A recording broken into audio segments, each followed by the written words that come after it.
10 సంవత్సరాల క్రితం హిట్ అయిన గీతాంజలి సీక్వెల్ గా తెరకెక్కిన గీతాంజలి మళ్ళీ వచ్చింది. సినిమా ఈ రోజే రిలీజ్ అయ్యింది.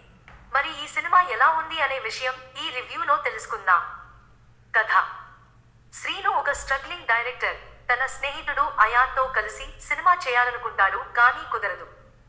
సినిమా ప్రయత్నాలు ఆపేయాలి అనుకున్నప్పుడు సీనుకు ఊటీకి చెందిన వ్యాపారవేత్త విష్ణు నుండి కాల్ వస్తుంది.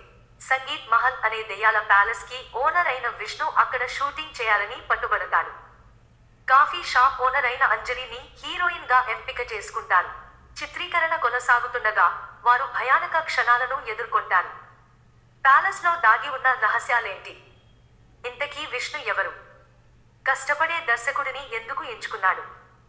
గీతాంజలి కథకు ఎలా సంబంధం ఉంది?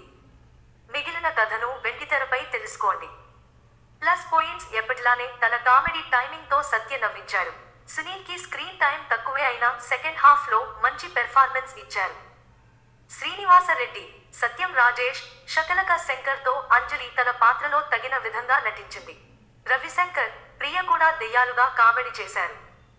ముఖ్యంగా సినిమా చివరి భాగంలో దెయ్యం ప్యాలెస్ లో సెట్ చేసిన కామెడీ సన్నివేశాలు కడుపుబ్బా నవ్విస్తాయి. మైనస్ పాయింట్స్: సినిమా స్టోరీ చాలా రొటీన్ గా ఉండటం, ఒరిజినాలిటీ మిస్ అవ్వడం పెద్ద మైనస్. కామెడీ సీన్స్ బాగా పండినప్పటికీ విలన్ పాత్ర అంతగా డెవలప్ చేయలేదు. వినోదాన్ని అందించినప్పటికీ చాలా సన్నివేశాలు తెలిసినవే.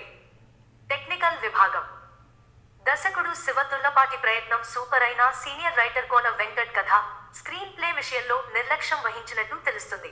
ప్రవీణ్ లక్కరాజు సంగీతం అక్కడక్కడా థ్రిల్స్ ను జోడిస్తే, సుజాత సిద్ధార్థ సినిమాటోగ్రఫీ ప్రేక్షకులను ఆకట్టుకునేలా మరింత ఎంగేజింగ్ గా ఉండాల్సింది.